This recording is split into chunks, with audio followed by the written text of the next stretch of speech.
Hi, my name is Matthew Bellisario. Welcome to the Bellisario Sonic YouTube channel from the heart of the Deep South on the outskirts of Birmingham, Alabama, where I'm talking about music, records, doing record reviews, interviews, and more. Today is a much more video because I want to talk about something that I usually don't do a whole lot of videos like this, but with all of the uproar about Taylor Swift's new album, The Life of a Showgirl, I wanted to do a video on this because I always like to listen to what is popular at the time, even if I don't like it or if it doesn't appeal to me.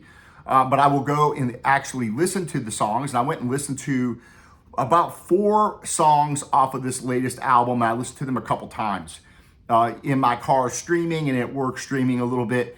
And I have some heavy criticism for this particular album.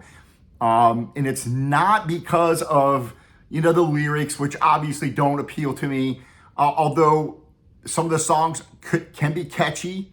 What I really noticed about this album was its lifelessness. And again, not pertaining to the lyrics, but pertaining to the whole production of this album, which is atrocious, in my opinion. And to me, this is the problem with modern music, or a lot of modern music, not all modern music. Obviously, I promote a lot of modern albums on my channel, especially jazz music, but not just jazz. But one of the things I'm finding is that these new albums, especially in the pop genre, contrary to what we had before, sound very artificial. And this album here sounds like it's almost AI. The vocals are so lifeless, and the delivery of the vocals are so, how do I put it? It's not that they're just multi-track vocals, because that's been happening for quite some time, to where you get this really thick sound, this multi-track sound, this layered sound, heavy production. For example, on this album, everybody knows Hysteria, right? This is kind of really the beginning of that heavy multi-track vocals, the background vocals, the heavy multi-track guitars, slick sounding. But one thing that is different between this album and the new Taylor Swift album was there was vocal inflection in Joe Elliott's vocals. Whether or not you like the album or not, you thought they sold out, all that kind of stuff. Not only that, of course, there's a lot of catchy tunes on this. Again, whether you like them or not, there's a lot of hooks on this album, and there's 6 or 7 hits on this album. But when we listen to the vocals on this, The Life of Ophelia is the first track on the album. I listened to this several times now, and I'm listening to it, and I'm like, is this AI, or is this actually Taylor Swift singing, or is it going through such heavy processing that it's just smoothing everything out to where it doesn't sound like a person anymore? I want your comments on this. It is lifeless, and it's not just her vocals. Her vocals sound atrocious. She has no inflection in the singing. I'm wondering if on the layered choruses, if they're just done once and then cut and pasted, because there's very little variation on the singing on this. And it comes across as being unhuman, inhuman. It doesn't sound like a real person singing. And I was talking to a couple of people at work. One of them is a big Swiftie, and I was playing some different tracks off of other albums. And I said, okay, let's go back and listen to an 80s pop tune. And let's listen to the vocals, even if it was heavily produced. So I several songs on this Heart album, right? This is a pretty heavily slick produced album for its time. But when you listen to the vocals, there's no comparison, not just in the ability of singing, because Taylor Swift's not a good singer. I mean, I don't think too many people are going to argue that Taylor Swift has the ability to sing like Ann Wilson. That's not even debatable. She's not even close to being a singer like her. But what is different, and this is another song, another album, pop album of the 80s, Laura Branigan, right? You listen to this song, Gloria, another fairly heavily produced album.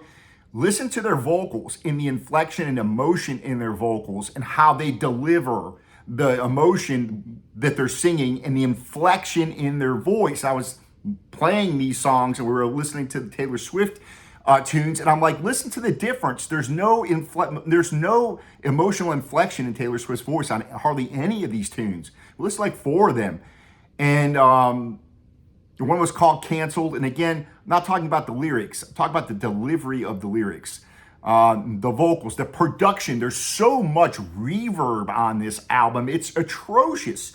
This was produced by Max Martin and Shellback and Taylor Swift, who are all, these 2 guys are supposed to be the greatest producers, Grammy award-winning producers. I don't like to criticize, I don't know all of their work.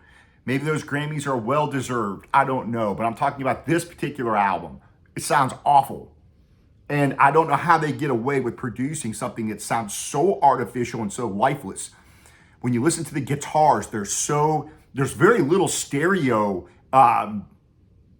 The mix has very little stereo in it. It's mostly effects, reverb, and this heavy layered molasses that covers the whole thing. It just makes it sound awful.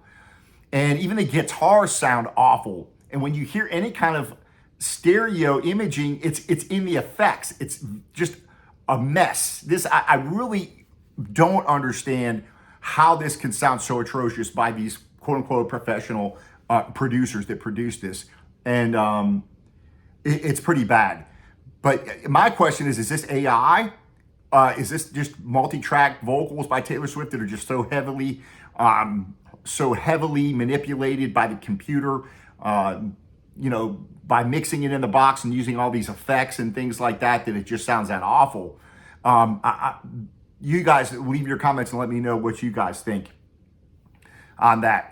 Then when it comes to the guitars, they're so flat and thin sounding, and you might hear a little stereo imaging with an acoustic guitar on the right speaker and some, the synthesizers and other things that are going on here on this. There are no real drums that I can tell. They're all very thin sounding. It's really awful. I don't know how else to really put this. It's just an awful sounding record. It's just awful. And again, some of the songs I listened, a couple of the songs could have a hook there, but it was just ruined by this awful, awful production. And so what I would say is what we need to go back to is instead of making everything sound so slick and perfect in all this, the way that they're doing these productions, and I'm hearing it in other genres as well. Country music is just overrun with this crap production, slick garbage, like the popular music is. But I'm also hearing not in a lot of all the jazz stuff that I review it because I like them. But I've heard some recent jazz albums because I go on and I sample a lot of those for the channel, right? I buy almost all of my records myself. And when I do these reviews, it's because I like the records. But there are, for all the ones that I buy, there are 20 that I listen to that I don't review because I don't like them. Either for musically, I don't like them, or production-wise, I don't like them. And there's some really slick sounding jazz albums like the Kenny G garbage, or R&B. I wouldn't even call that jazz. I call it R&B with a horn. But those are so horrific in their production. It's kind of the same thing. Everything sounds so perfect and so glossed over. And it's like shellac, over it. It's just awful. And so I think that this is becoming a problem where everything has to be so perfect in these recordings. It has to sound so slick. And there's the human element, whatever was a little bit is there, is just completely lost by this crap production. There's no way that this comes across as a truly emotional album from Taylor Swift, despite what the lyrics are, because it's so horribly produced in the way she delivers the vocals, however they're done, whether they're definitely multi-tracked. You can hear that they're multi-tracked, that the way that they're recorded, and that can be either her doing multiple tracks, singing them and then syncing them together, or it could just be taking a track and then just copying them and manipulating them so that they make this really thick, crappy sound that just sounds like it's just layered garbage. And on top of that, her singing is not very good. So any little bit of inflection that she has is almost kind of like squished, compressed down to where it's really awful. So when you go back and listen to, I would say go back and listen to some of these rock albums, pop albums, like this album here. This sounds absolutely fantastic when you go listen to this. They did such a great job of producing this and mixing this, and the stereo imaging on this is so incredible, and the vocals are so unique, and the delivery of Rick's vocals on this, her, whether you like her or not, she had an unbelievable voice, and her inflection and her emotion and the delivery, no matter what the production, even though it was a bit slick, that still comes through, that humanity, that connection to the lyrics with her vocal inflection and the changes that she does. Where when she sings Gloria, for example, it's not the same every single time. And it's different inflections and different emotions and different things that she does, right? Same thing with Ann Wilson, another unbelievable singer. Again, Taylor Swift can't hold a candle to any either of these singers. Another one, the Motels, right? Listen to this. Listen to her vocals. She didn't have a huge range, but she really knew how to deliver and have that emotional connection. And again, this was kind of a poppy, fairly, produced album that sounds excellent. And whether or not you like this Def Leppard album, I consider this to be the last good Def Leppard album, and definitely already this was definitely what I would call somewhat of an overproduced record, but it was unique at the time of what they did with these layered vocals and layered guitars and the sound that they got, which was a very big fat sound. But at the same time, you still had an emotional human connection with the vocals. They were still delivered with some kind of inflection, and the guitars, there was still something there that gave you that human connection, where I feel that with this latest Taylor Swift album, it's all gone. It's all gone. The human connection is absolutely gone. And again, whether or not the Swifties out there like the lyrics and like the little catchy groove or whatever, that kind of stuff, that's not really what I'm talking about here. Leave your comments. Let me know. This was just one thing that really just stuck in my craw when I listened to this. I was like, this is one of the worst sounding productions. And I listen to a lot of music, as you can tell. I have a lot of albums from a lot of different eras. And one thing I listen to is how it's mixed, how it sounds, how it's produced. I don't know what these guys are thinking with how they produce this. It is really one of the most awful sonic experiences I've ever heard in my life. It is atrocious. It is lifeless. And it is, to me, a wonder on how this can sell 2 million albums opening up here. And that's all I got to say for this. Leave your comments. Let me know what you think. Is this AI? Is this just heavily processed?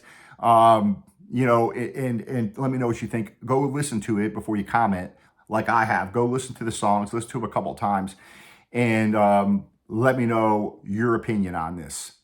We'll talk to you soon. I got a lot of reviews I'm trying to get to and put together. It takes time to put together the research I do just to give you guys a background on these reviews that I do.